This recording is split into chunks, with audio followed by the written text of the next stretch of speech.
தமிழகத்தில் வசதி வாய்ப்புள்ளோருக்கு உயர்தரமான கல்வியும் ஏழை எளியோருக்கு தரமற்ற கல்வியும் தான் தலைவிதி என நிர்ணயிக்கப்பட்டுள்ளது. கல்வியில் சமத்துவம் என்பது வெறும் வார்த்தையாக மட்டும் உள்ளது. தற்போதைய தேவை கல்விக் கொள்கையில் ஒரு புரட்சி. சமமான கல்வியை அனைத்து தரப்பு மாணவர்களுக்கும் பெற்றுத் தருவதே நாங்கள் இன்று ஏற்கும் தலைமை சபதமாகும். வாருங்கள், முடித்து காண்பிப்போம். சமக்கல்வி எங்கள் உரிமை, சமக்கல்வி எங்கள் உரிமை, சமக்கல்வி எங்கள் உரிமை, உரிமை உரிமை. இது அவங்க நடத்துற பள்ளிக்கூடத்துல எல்லாம் அவங்க இஷ்டத்துக்கு என்னென்னமோ வச்சுக்கிறாங்க. ஆனா பாமர மக்கள் படிக்கிற பள்ளிக்கூடத்துல எல்லாம் இந்த மாதிரி நாங்க அதை தான் கொண்டு வரோம். அவங்க இஷ்டத்துக்கு பண்ணி இந்த மாணவர்களை முட்டாளாக்கி உட்கார வச்சிருவாங்க. இதுதான் உண்மை. மொழி அரசியல் நடக்குது, வழி கொடுத்திட்ட குதிக்குது, வழி அனைத்தையும் தடுக்குது, மொழி கிட மறுக்குது. முதல் மொழி தாய்மொழி தமிழா இருக்கட்டும், இரண்டாவது மொழி ஆங்கிலமா இருக்கட்டும், மூன்றாவது மொழி கட்டாய ஹிந்தியாக இருக்கக்கூடாது. மலையாளம் கத்துக்குங்க, தெலுங்கு கத்துக்குங்க, கன்னடம் கத்துக்குங்க, எந்த மொழி பிடிக்குதோ இந்திய மொழிகள்ல உங்களுக்கு பிடிச்ச ஏதோ ஒரு மொழியை கத்துக்குங்க. சமக்கல்வி எங்கள் உரிமை, சமக்கல்வி எங்கள் உரிமை, சமக்கல்வி எங்கள் உரிமை, உரிமை உரிமை. சமக்கல்வி எங்கள் உரிமை, சமக்கல்வி எங்கள் உரிமை, சமக்கல்வி எங்கள் உரிமை, உரிமை உரிமை.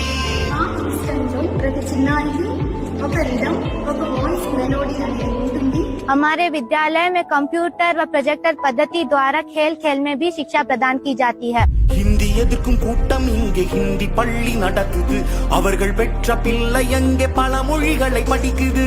அரசு பள்ளி பிள்ளை எல்லாம் அழுது குழம்பி தவிக்குது.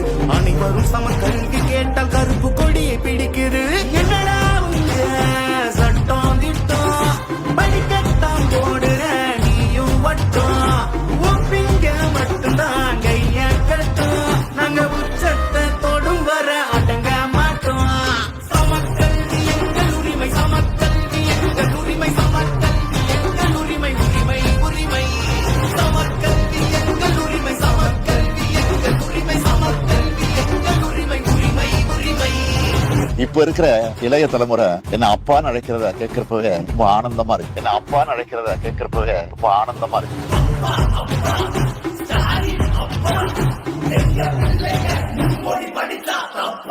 My son is also a citizen of Singapore. பையன் யூகே போயிருக்கான், படிக்கிறதுக்காக போயிருக்கான். 7ஆம் வகுப்பு வரும்பொழுது அவர் என்ன சொன்னாருன்னா, ஒரு யூனிக் லாங்குவேஜ் நான் ட்ரை பண்ணி பார்க்கட்டுமா, சரி ட்ரை பண்ணி பாருன்னு சொல்லும்போது பிரெஞ்சு தான் உங்க லாங்குவேஜா?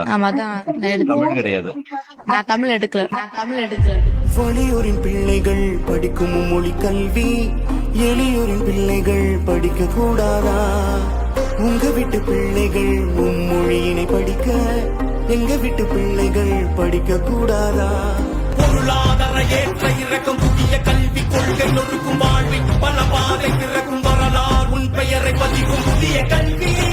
இது புரட்சி கல்வி, மொழி கல்வி, முன்னேற்ற கல்வி.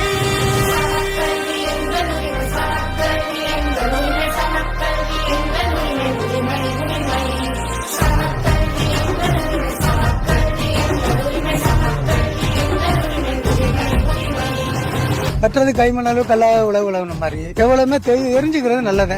எனக்கு 3 languages பெட்டர் அப்படின்னு தோணுது.